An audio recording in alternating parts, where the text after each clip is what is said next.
Jirra jirtanii akkam nagaa fayyaa keessanii isiniin jechuu barbaadu duraan dursee seenaa bareedduu takka isin biraan goof guutuun keessanuu seenaa waa hedduu irraa barattan achumaan ammas obsaas irraa argattan seenaa ajaa'ibaati.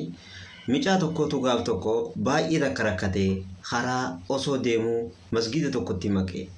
Masgiida kana keessa osuma raafuu sheeyni itti hasaasee masgiida kana keessa osuma ciisuu sheexaanni itti hasaasee lafaa kaasee halkan irraa saasa galitti kiisha namaa kana keessa yoon deeme hoo kiisha namaa kana keessa yoon ka'aa argadhu taate waan kiisha namaa kana keessa noolii godhadhee karaa yaabbadhee amna biyyattiyyattiin galu noolii makiinallee narraa kafalti jechuudhaan sa'a sagalitti lafaa ka'ee nama faccasuu seeni. Mootiin biyya sanii muslima waan ta'eef ammaan tana labsii hatattamaa sa'a san keessatti baase.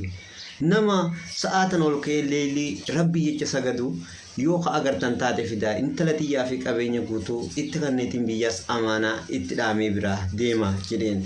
Sanboota milishoonni fi hooggantoonni eegduun mootichaa barbaada karaa masgiida kanaa dhufte. Isaa kiisha namaa fattashu kana akkuma garteen poolisiin naqabdee ka'ee salaata irra dhaabe micaan kun. Yommuu micaan kun salaata irra dhaabee karaa salaataa itti fufe. Poolisiinis ejjetteetuma gadi salaata baafatu eeyde. Salata isaatti fufe haga salata baafatu eeyde. Sanboota hifatee salata gamaa gamana baafatee eefa salata baafateen boodatti akka fedhannaa haa godhan jechuudhaan itti gaddeeme. Sanboota fuudhanii fuula mootichaa geessan.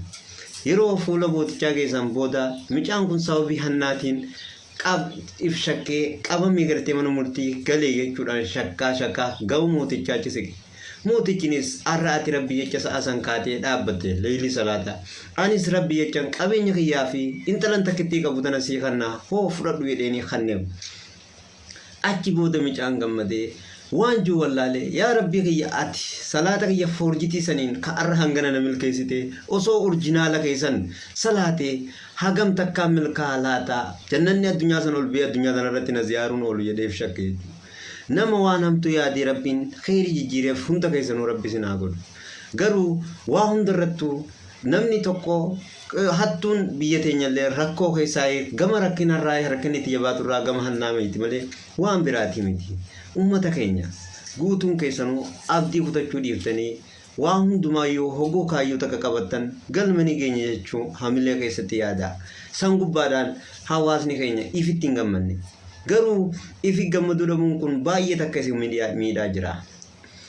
Hawaasni keenya yeroo hojjettanis kaayyoof muuxannoo galata rabbi bira kaadhaatii dalagadhaa. Nabsee takka malee gorsa kanarraa akka waa hedduu barattan abdii guutuun qaba.